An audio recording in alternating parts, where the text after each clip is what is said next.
In 2013, a young lady sent a letter from New York to Maine to a young man who'd forgotten she even existed. The letter started with a gentle hello and explained how they'd been friends before his family moved away. Part of the letter was a thank you for a Pokemon picture he'd left behind for her. The young man eventually replied, and he sent a new picture.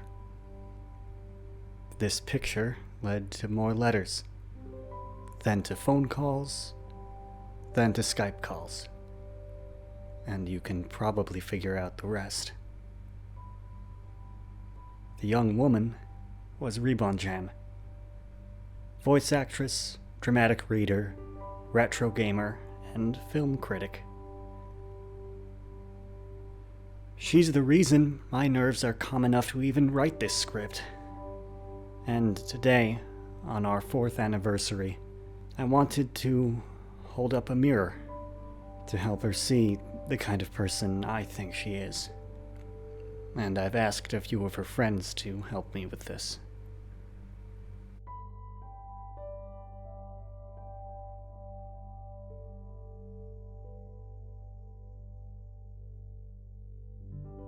To tell you the truth, I don't quite remember how I met Ribon. It just kinda happened.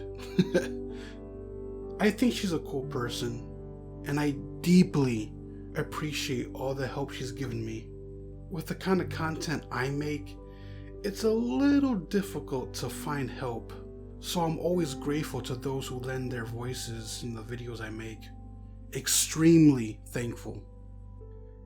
The first time the name Ribonchan meant anything meaningful to me was when she uploaded the Rooster and the Blank Flank.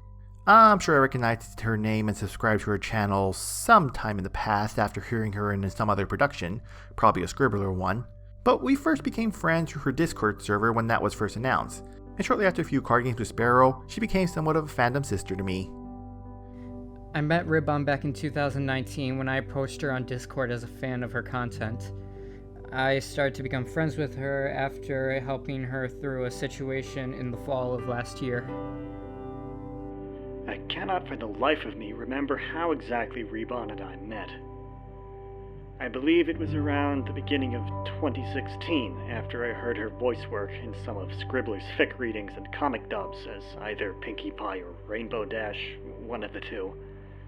And at the time I was starting to do regular weekly comic dubs of my own and decided to reach out to her to see if she wanted to supply voice work for me. At the time, she became one of my go-tos for Pinkie and Art D. Then I guess it just evolved from there to the two of us becoming good colleagues. I know we don't talk much, but I'm glad to know her, and I hope we can work together more. I remember first meeting Ribon through the Fleeting Light project when our friend Vincent told us to do a read the script together with our characters, and while Vin was listening to our characters talk and how the scene would play out. And after that, we just had a conversation, having a good time, and I remember after we rehearsed our lines, we were just talking about musicals and Disney live-action remakes and how shitty they were, and Ribon was like, hey, this could be really good for a podcast to do, for Ribon Rambles, and I was all for that, and that was actually my very first time being a part of Ribon Rambles. It was us talking about how piss poor the Disney live-action remakes were, and then our friendship just grew after that. How did I meet Ribon? Well, she and I both worked on the Bride and Daughter Discord series that my cousin, Disney Fanatic, created, but we never actually met each other. It wasn't about, like, back in May of 2018 we actually started talking. She was talking or sharing some stuff on the big Skype cast and crew group for the series, and then I saw her talk, and we started talking, Then before I knew it, we're talking on Discord, and I'm part of her Discord server, and thus our friendship went from there. Ribon entered the Brony community in 2016, naturally inclined to voicing Pinkie Pie and Rainbow Dash. At the time, she was uncertain of her health, her future, and her worth as a human being. She'd given up on a lot of the things that had made her happy. Her love of Broadway musicals wouldn't get her a job, and she was convinced she'd never understand how to write well.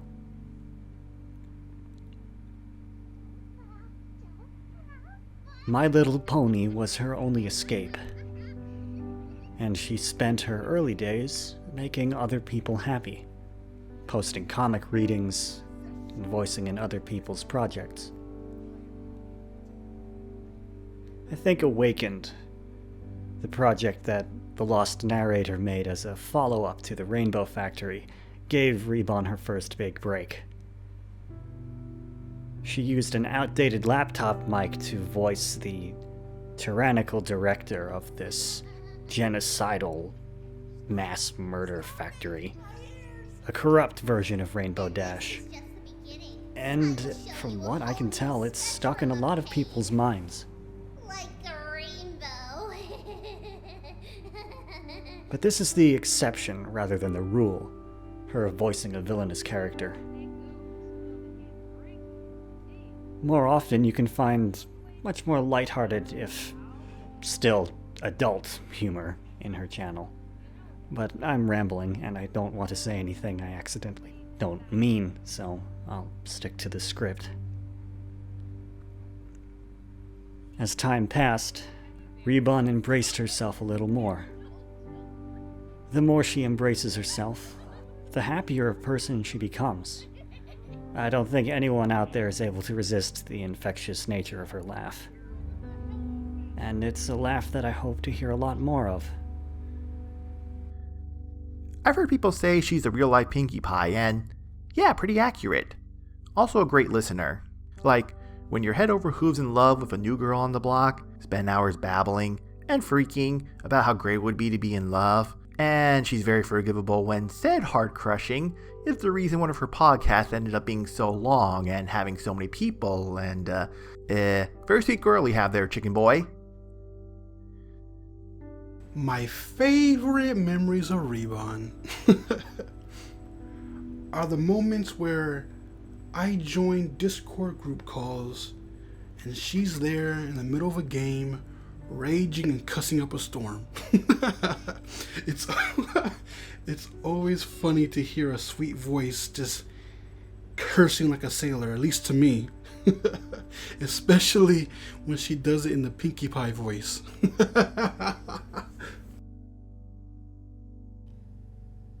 I think Ribon is an amazing, talented voice actress. She has a great sense of humor and is very respectful to those around her, especially her friends. I remember the time when me, her, and her boyfriend Sentinel all played Left 4 Dead 2, and we just did funny voices the entire time for no reason. Especially the redneck voices, I loved those. I've had great times with Ribon. She is an amazing friend that I am more than grateful to have.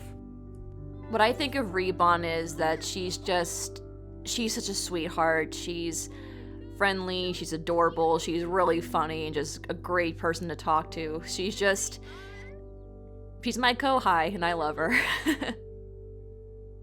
My most outstanding memory of Ribon is us doing a live stream of Legend of Zelda Majora's Mask. That was really fun, and there were times when Sentinel was on there, where Big Apple Pie was on there, EG Studios was on there, and we would just do voice acting the various characters and just joke around. It was a lot of fun.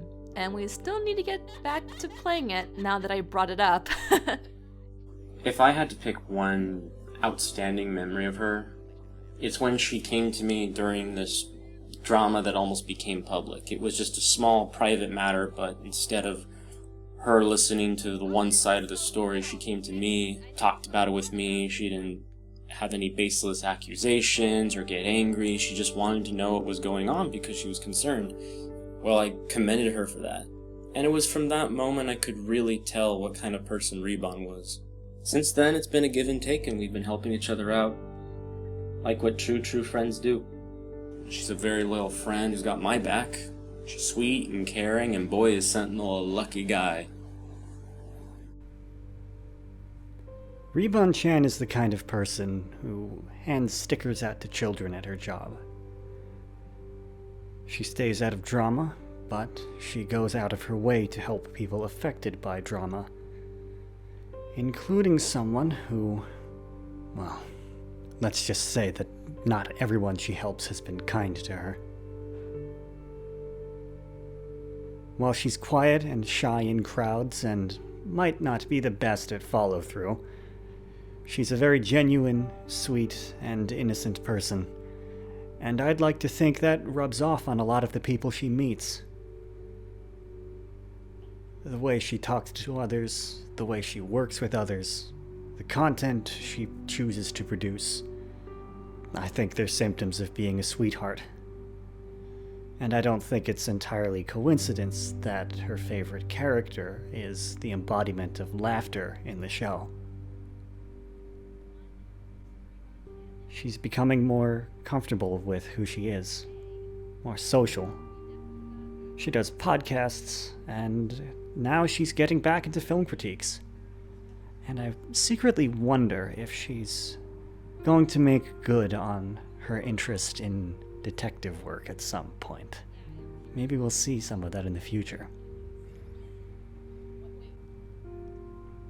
Ribon's, for however poorly I've illustrated it, come a long way from where she started out. I sincerely hope she continues to grow. And I hope that all of you get to experience more of the nerdy rants and infectious, gorgeous laughter I've had the pleasure of hearing. With or without me, whatever the future holds, honey. Here's to your continued happiness.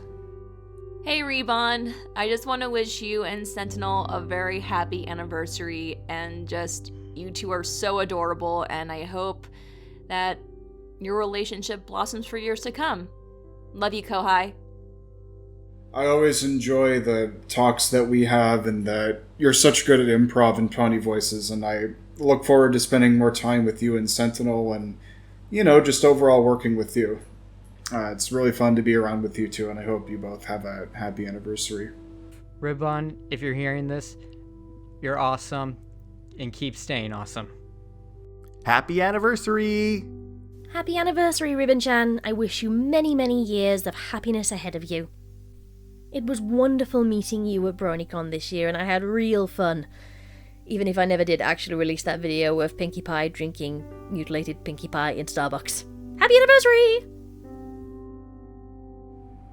Happy anniversary, Ribon. From all of us.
The Welstonator, I don't know how the fuck to do your voice, so I apologize.